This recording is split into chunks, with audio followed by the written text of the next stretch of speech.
दुनिया के रिचेस्ट लोगों की लिस्ट देखी जाए तो एक दो के अलावा तमाम मर्द, किसी भी कंट्री के प्रेसिडेंट की लिस्ट देखी जाए तो they are all man. Army, kings, billionaires, trillionaires, businessman, ये तमाम के तमाम ही मर्द हैं। सोचने की बात है, औरतों की तादाद 50% से भी ज्यादा है।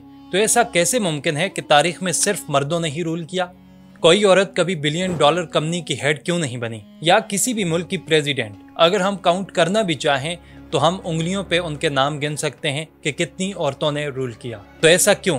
आपके इल्म में इजाफे के लिए बताता चलूं कि पैट्रियार्की से पहले मैट्रियार्की थी, यानी कि औरतें रूल करती थीं। लेकिन ऐसा क्यों बदला? तो आज की ये वीडियो इसी हवाले से है।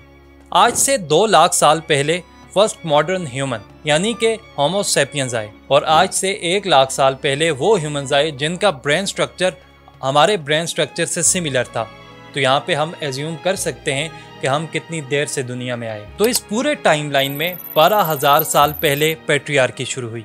इससे पहले मैट्रियार्की ही थी, यानी कि सेंट्रल फिगर औरत होती थी। हम शुरू में हंटर्स और गैदरर्स थे, यानी कि एनिमल्स को हंट करते और फूड और वाटर को गैदर किया करते थे। औरत फिजिकली मर्द की तरह इतनी मजबूत नहीं थी कि वो जाकर खुद हंट करे, इसलिए वो कैंप साइट पर ही रहती और वहाँ पे फूड गैदर करती और बच्चों का ख्याल रखती। क्योंकि मर्द हंटिंग के लिए जाते थे और वो डेंजर जोन में होते थे और उनके मरने के चांसेस काफी ज्यादा होते थे एज कम्पेयर टू वुमेन्स, जबकि औरत कैंप साइट पे ही रहती और वो सेफ जोन में रहती थी और वो काफी जिंदा रहती थी। और यूं ही चलता रहा।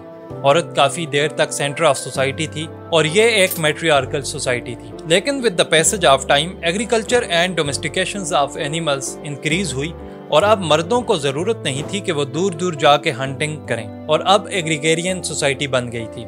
लोग अब क्रॉप्स उगाते और एनिमल्स को रखते थे, और ये सोसाइटी अब मर्दों और औरतों दोनों के लिए ही महफूज थी। क्योंकि मेल फिजिकली ज्यादा मजबूत था तो वो क्रॉप्स में जाकर काम करता, जबकि औरत को सिर्फ बच्चों का ही ख्याल रखना पड़ता था। और इसलिए मर्द अब ब्रेड विनर यानी कि फैमिली के लिए खाने का इंतजाम करता था, और जितने ज्यादा बच्चे होंगे उतने ही हेल्पर ज्यादा होंगे। और यहीं से शुरू हुआ फैमिली का कॉन्सेप्ट, और इसी के साथ साथ डोमिनेंट फिगर फीमेल से अब मेल की तरफ शिफ्ट हो गया, और अब फैमिलीज बढ़ने लगी और ह्यूमंस बड़ी बड़ी सोसाइटीज के अंदर इंक्रीज होने लगे।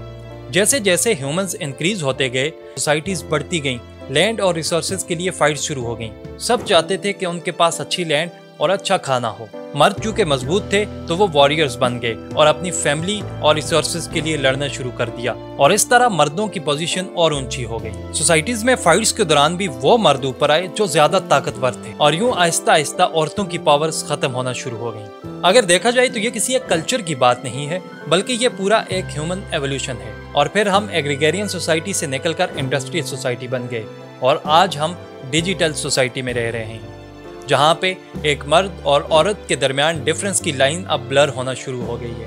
क्योंकि अब फिजिकल स्ट्रेंथ की बात खत्म हो गई है, और अब हम देख रहे हैं कि औरत भी लीडरशिप पोजीशंस पर काम कर रही है। और आज आपके सामने औरतें न सिर्फ गवर्नमेंट बल्कि बिजनेस और कॉरपोरेट लेवल पर भी लीडरशिप पोजीशंस पर काम कर रही है। तारीख में दोनों को पावर्स मिली, और अब भी चीज़ें काफ़ी तेज़ी से चेंज हो रही हैं। और आपके ख्याल में इसके बाद क्या इक्वलिटीज़ के चांसेस हैं या नहीं?